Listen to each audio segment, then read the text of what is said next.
आपकी सारे तर्क का आधार यह है कि आज बाजार में बहुत सारे मिडलमैन हैं, बिचौलिए हैं।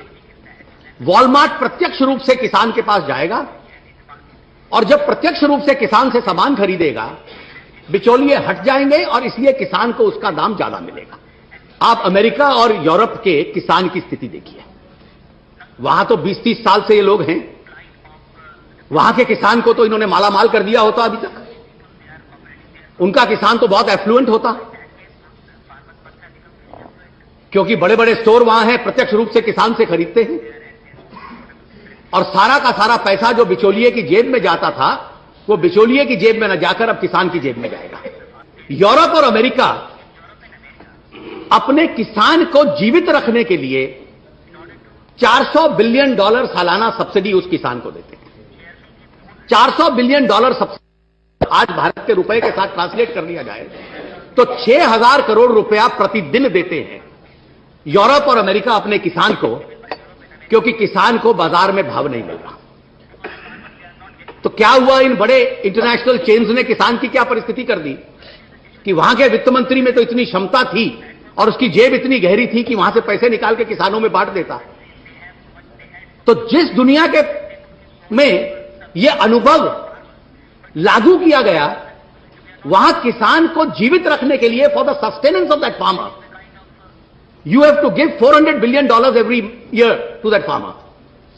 तो क्या कारण है कि ये एक्सपेरिमेंट वहां तो चला नहीं, लेकिन हिंदुस्तान में बड़ा सफल हो जाएगा। व्यवस्था ये कहती है कि आपके ये बैंकों के एटीएम तो आ जाए हैं, आड़ती उस किसान का पारंपरिक एटीएम है।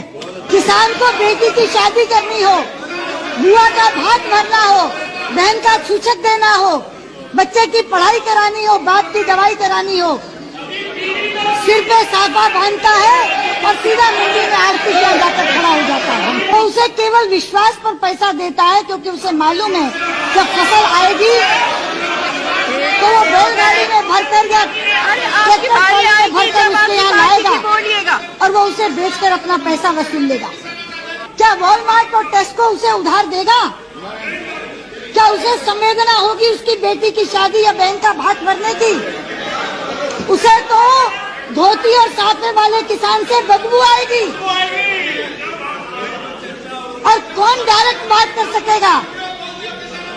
कोई किसान से सीधा खरीदेगा? अरे नई एजेंसियां खड़ी होंगी, वो नए बिचौलिए खड़े हो जाएंगे। इसलिए ये कहना कि बिचौलिया को आप समाप्त कर देंगे या मिडलमैन को आप समाप्त कर देंगे, ये बात सिरे से गलत है।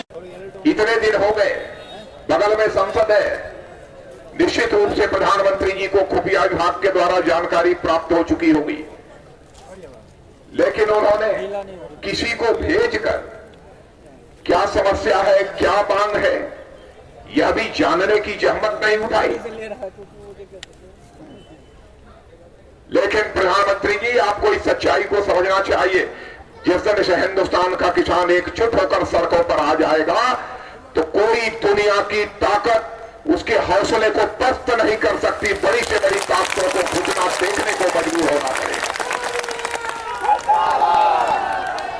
इस देश की सबसे बड़ी जनसंख्या यदि है तो किसानों की है, सबसे बड़ी जनसंख्या। और किसी एक पेशे में लगे हुए लोगों की शक्ति के बारे में किसी को यदि तुलना करनी है तो मैं कह सकता हूं कि हिंदुस्तान में केवल कृषि क्षेत्र में, कृषि पेशे में लगी हुई जो जनसंख्या है, वही हिंदुस्तान की सबसे बड़ी जनशक्ति है। और उस जनशक्ति को कभी चुनौती देने की कोशिश बड़े से बड़े